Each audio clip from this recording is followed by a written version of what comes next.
I don't remember ever even thinking to myself, my fantasy is the stage. It just was. I was so inspired by musical theater, like Guys and Dolls, the character, Adelaide. It was always hard for me, though, because I had such a powerful voice, but I would never get cast in those roles because I was a brunette. So eventually, I bought a wig.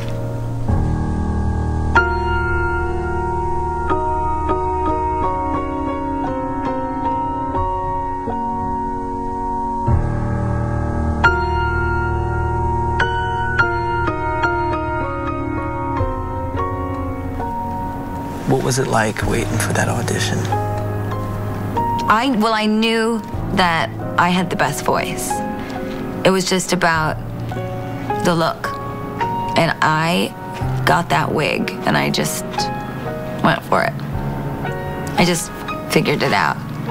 And I watched the movie over and over again. I read the script over and over again. I remember when I did the audition, I didn't even use the call sheet. When you got it, what did it feel like? Oh, it was the greatest moment of high school. I tell you, I still dream about that. I still have these crazy dreams that I get cast for that role, and it's always the same role. Always Adelaide in Guys and Dolls. I remember I was in trouble because I think I was dating someone that my father really hated, or I was just being bad. I remember I was being bad, and my dad was like, "You're not doing the school play. You're not doing that play." And I just remember crying and saying, "Daddy, but I'm so good. Daddy, I'm the best. They gave me the lead." And he would look at me and he'd say, "You're so bad.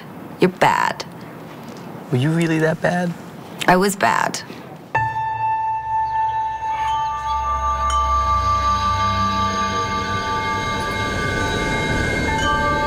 I want to take you back to being a kid.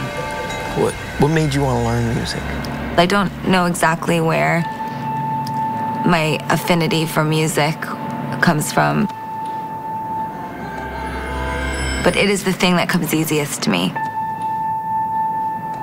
When I was like 3 years old, I may have been even younger, my mom always tells this really embarrassing story of me propping myself up and playing the keys like this because I was too, short to get all the way up there, and I used to just go like this on the low end of the piano.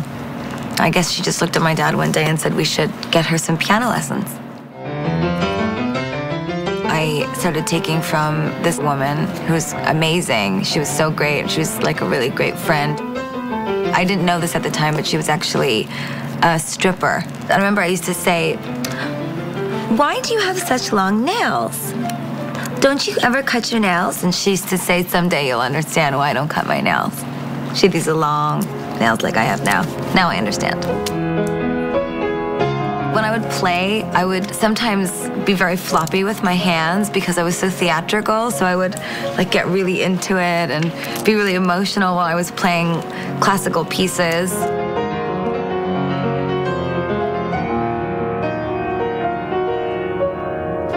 I had this one teacher that tied a string to my wrists, and I would play Hanon exercises. They're these really fast scales that go up and down the piano.